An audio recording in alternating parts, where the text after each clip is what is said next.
توبہ، تم لڑکیوں کو دوستیاں نبھانے کا کتنا شوق ہوتا ہے۔ تمہاری سہیلیوں کا حلقہ تو دن بدن وسیع سے وسیع تر ہوتا جا رہا ہے۔ ابھی غالب بھائی اسے اس کی ایک سہیلی کی برتھ ڈے پارٹی سے لے کر لوٹے تھے۔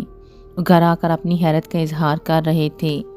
وہاں تقریباً درجن بھر لڑکیوں سے تحریم نے یہ کہہ کر تعارف کروایا، یہ اس کی بہت اچھی سہیلیاں ہیں۔ اس کے بچپن کی سہیلیوں سے تو غالب بھائی بخوبی آگاہ تھے۔ اس کی بیسٹ فرینڈ ارشین تو گویا اب ان کے گھر کا ایک فرد ہی معلوم ہوتی تھی۔ اس کا گھر بھی قریب تھا اور دونوں کلاس فیلو بھی تھیں۔ تحریم کا آدھا دن اس کے گھر گزرتا تو ارشین کا باقی آدھا یہاں، مگر جب سے تحریم کالج گئی تھی اس کی بہت سی نئی سہیلیاں بن گئی تھیں۔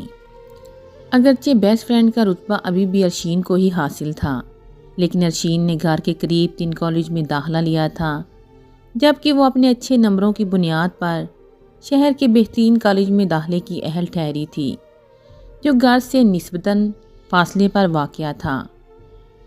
پک اینڈ ڈراپ کی ذمہ داری غالب بھائی کے کندھوں پر آن پڑی تھی۔ چھوٹی اور اکلوتی لاڈلی بہن کی اچھی تعلیم کے پیش نظر وہ یہ ڈیوٹی بخوبی نبھا رہے تھے، لیکن مسئلہ تب پیدا ہوا جب تحریم اپنی نئی سہیلیوں کے ہاں جانے کی ضد کرتی۔ جانے کیوں لڑکیوں کو اپنی سالگرہیں منانے کا اتنا ہفت ہوتا ہے۔ ہر ہفتے تحریم اپنی کسی سہیلی کی برتھ ڈے پارٹی پر مدعو ہوتی۔ اماں ابا کی طرف سے انجانی لڑکیوں کے گھر جانے کی اسے قطعی اجازت نہ ملتی۔ ہاں، اگر غالب بھائی ساتھ جانے پر تیار ہو جاتے تو ابا اماں سے اجازت دلوا ہی دیتی۔ غالب بھائی بھی چھوٹی بہن کی خوشی کے پیش نظر اسے ساتھ لیے پھرتے، البتہ گھر آ کر کانوں کو ہاتھ ضرور لگاتے تھے۔ مجھے تو لگتا ہے شہر کی آدھی لڑکیوں سے تو تم نے دوستی خود ہی گانٹ چکی ہوگی۔ ہاں، آدھی لڑکیوں سے میں اور باقی آدھیوں سے ارشین۔ تحریم کھلکھلائی تھی۔ ارشین اس سے ملنے آئی ہوئی تھی۔ اس نے بھی ہنستے ہوئے اس کی بات کی تائید کی۔ ہاں، میری طرح اس کے گھر بھی ایک کاٹ کا الو بستہ ہے نا۔ غالب بھائی ہنس پڑے تھے۔ ان کا اشارہ ارشین کے بھائی احمد کی طرف تھا۔ وہ بیچارہ بھی بکتا جگتا ارشین کو موٹر سائیکل پر بٹھائے ادھر ادھر گھمانے پر مجبور تھا۔ کبھی کسی سہیلی سے نوٹس چاہیے ہوتے تو کبھی کسی کی والدہ کی عیادت تو کبھی کسی کی بہن کی منگنی میں شرکت۔ دونوں سہیلیوں کی سوشل ایکٹیویٹیز کی کوئی حد نہ تھی۔ ارشین کا بھائی احمد اس سے 1.5 برس چھوٹا تھا۔ وہ کبھی کبھار تنگ ہو کر انکار بھی کر دیتا، لیکن تحریم شکر کرتی کہ غالب بھائی بادل نہ ہواستا ہی مگر اسے اس کی سہیلیوں کا ہاں لے جاتے تھے۔ وہ بہت مخلص لڑکی تھی۔ اپنی تمام سہیلیاں اسے بہت عزیز تھیں۔ تعلیمی کامیابی طے کرتے ہوئے وہ یونیورسٹی جا پہنچی۔ بہت سی سہیلیاں بچھڑ گئی تھیں، نئی سہیلیاں مزید بن چکی تھیں۔ پرانی سہیلیوں سے ٹیلی فون پر رابطہ تھا۔ اس کے نزدیک دوست بنانے سے زیادہ دوستی نبھانا اہم ہے۔ البتہ وہ اور ارشین قریب گھر ہونے کی وجہ سے دوستی کے ایسے اٹوٹ بندھن میں بندھی ہوئی تھیں کہ گزشتہ ماہ و سال بھی ان کی دوستی پر کوئی فرق نہ ڈال سکے۔ ارشین پڑھائی میں بس درمیانے درجے کی اسٹوڈنٹ تھی۔ اس نے BA کے بعد تعلیم کو خیر بات کہا اور گھر بیٹھ کر امور خانہ داری میں مہارت حاصل کرنے لگے۔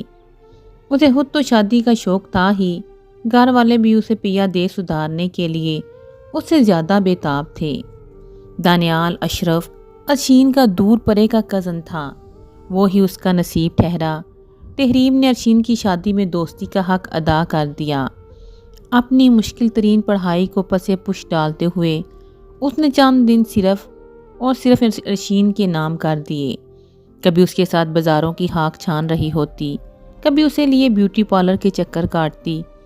اس کے جہیز کے کپڑوں کی پیکنگ، مایوں مہندی کے لیے ارشین کے گھر کے ہال کمرے کی منفرد سی سجاوٹ، غرض ارشین کی شادی کا ہر کام تحریم کی بدولت پایا تکمیل کو پہنچا، اور اس کی رخصتی پر تحریم نے اتنے نیر بہائے کہ دلہن بنی ارشین کو خود اسے چپ کروانا پڑا۔ بہرکیف ارشین رخصت ہو کر لاہور سے میلوں دور شجاع آباد جیسے چھوٹے شہر میں جا بسی۔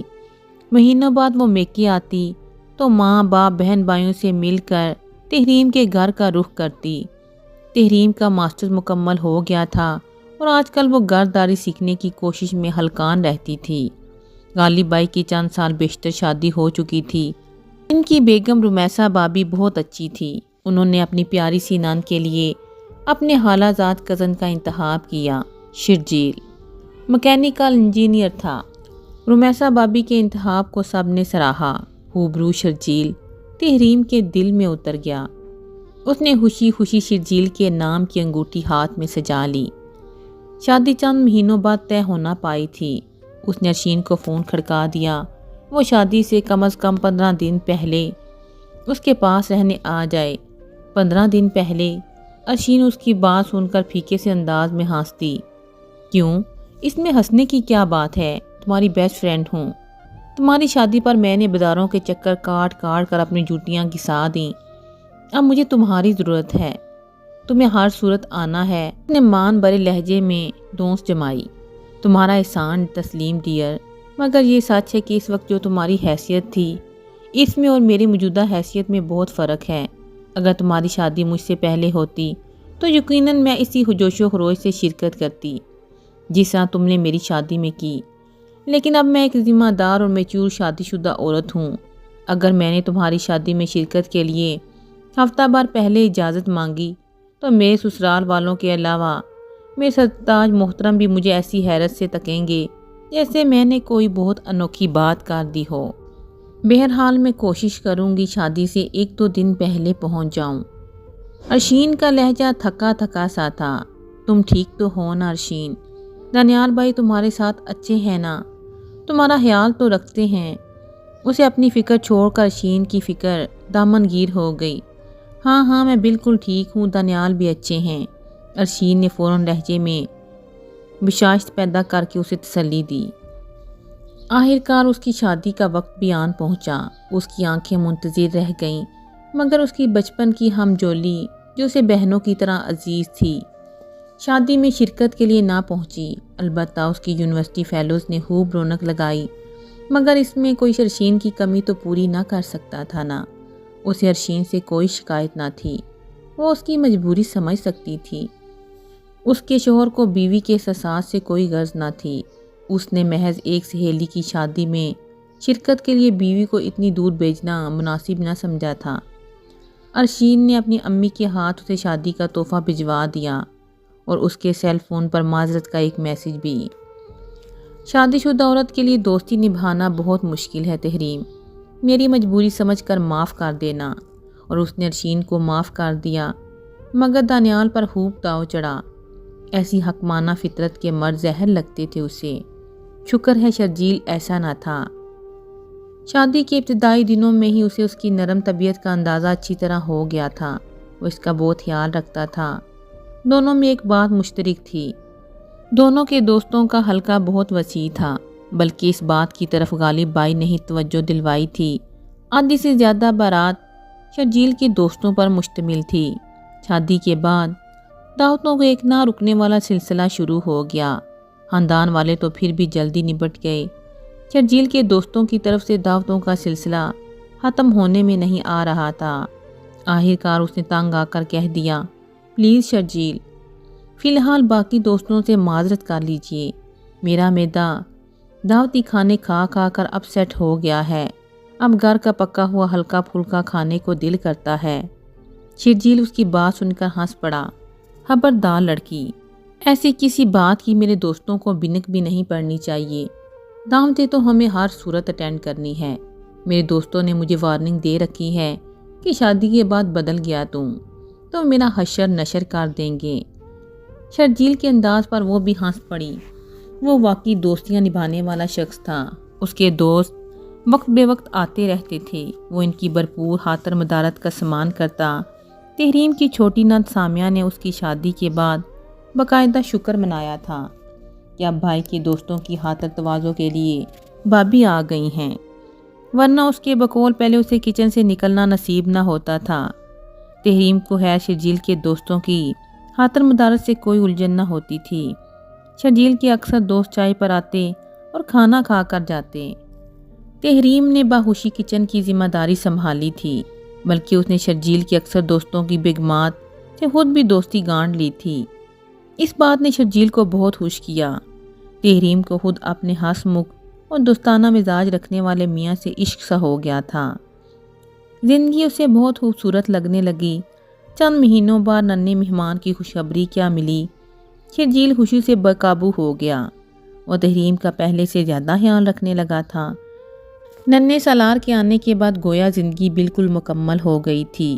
سالار 2 مہینے کا تھا کہ شرجیل کے چچا زاد بھائی کی شادی میں شرکت کے لیے اسے ملتان جانا پڑا۔ اس کے ساتھ جوڑوں کے درد کی وجہ سے لمبا سفر نہ کر سکتی تھیں۔ چھوٹی ناند کے پیپرز تھے، وہ خود بھی گرم موسم اور چھوٹے بچے کی سفر کی وجہ سے ہچکچا رہی تھی۔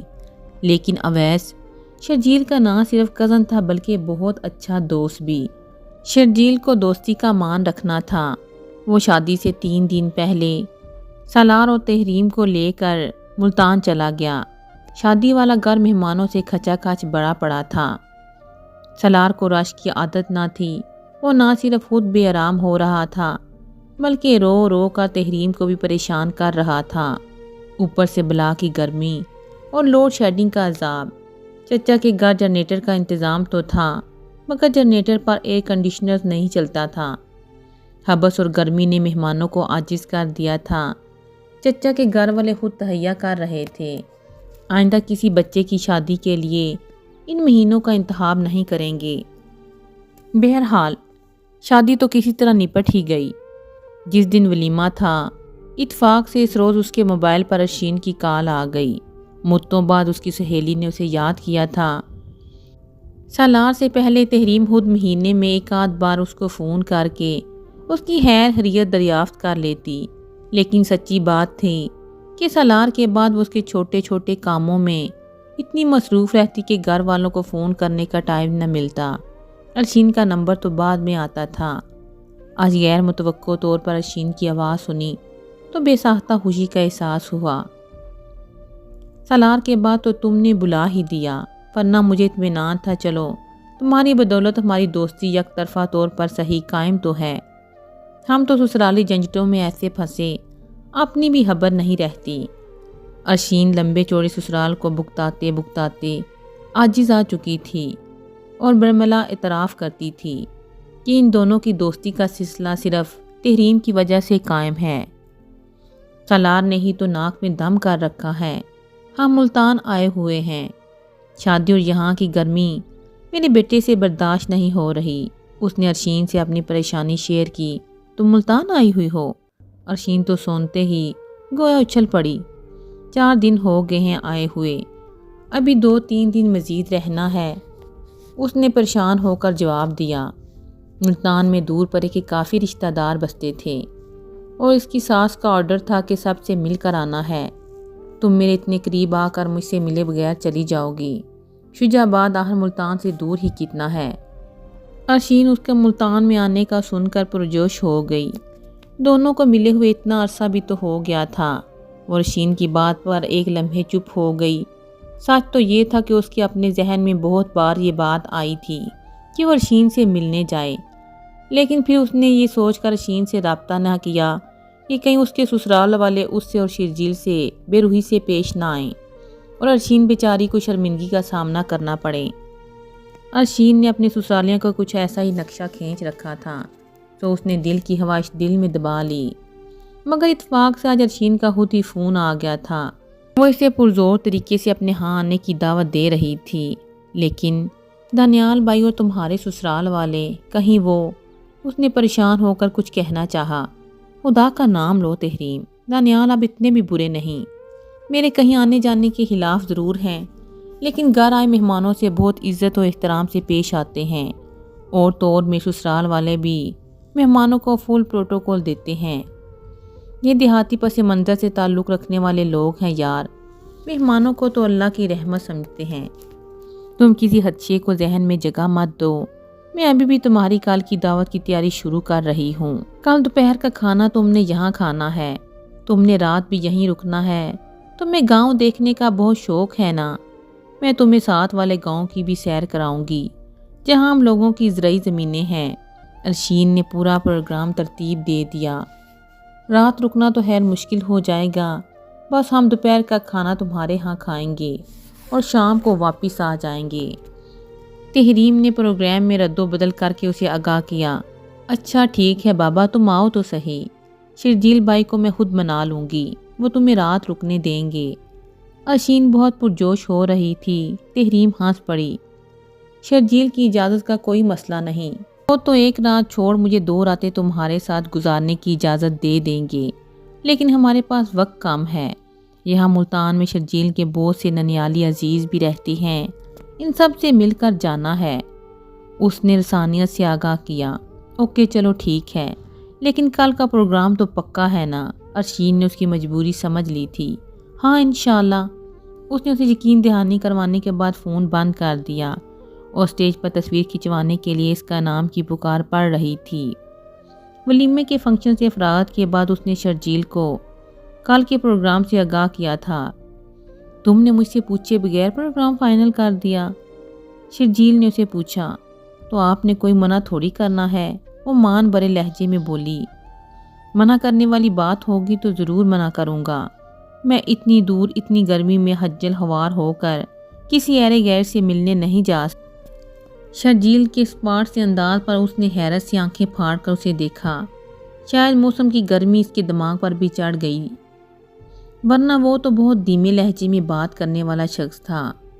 ارشین میری بیسٹ فرینڈ ہے شرجیل، بچپن، لڑکپن اور پھر جوانی، ہماری عمر کا بڑا حصہ ایک دوسرے کے ساتھ گزرا ہے۔ وہ مجھے بہنوں کی طرح عزیز ہے، پھر اتنے خلوص سے اس نے مجھے خود انوائٹ کیا ہے، میں کیسے اسے انکار کرتی؟ اس نے شرجیل کو رسانیہ سے سمجھانا چاہا۔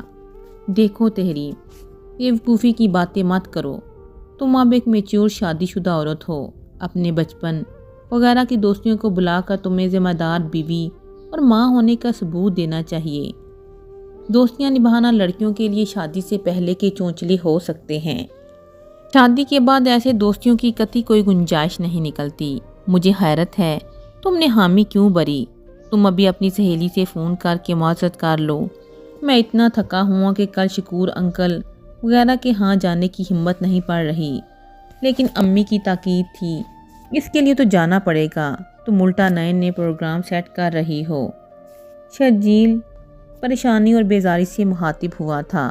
تحریم چند لمحوں تک اسے بے یقینی سے تکتی رہی تھی، یکا یک اس کی آنکھیں آنسوؤں سے لبریز ہو گئی تھیں۔ شرجیل کی اس پر نگاہ پڑی تو اپنے لہجے کی سختی کا احساس ہوا۔ سوری یار، میں تم سے بہت کچھ سخت بول گیا، لیکن میں کیا کروں، تم نے بات ہی اتنی بے تکی کی تھی کہ میرا میٹر گھوم گیا، شاید تھکن اور گرمی کی وجہ سے۔ ونس اگین سوری، اور اپنی سہیلی سے میری طرف سے بھی معذرت کر لینا، کہہ دینا ہمارے پاس وقت کم ہے ورنہ ضرور آتی۔ شرجیل اب اسے اپنے محسوس لہجے میں سمجھا رہا تھا۔ تحریم کے لبوں پر پھیکی سی مسکراہٹ پھیل گئی۔ اس نے دھیرے سے اس بات میں سر ہلایا اور ارشین کو معذرتی ماسی ٹائپ کرنے لگی۔ دوستیاں کرنا اور پھر انہیں نبھانا، یہ یقیناً مردوں کا ہی وصف ہے۔ بہت بات صحیح، مگر یہ حقیقت تحریم کو سمجھ آ گئی تھی۔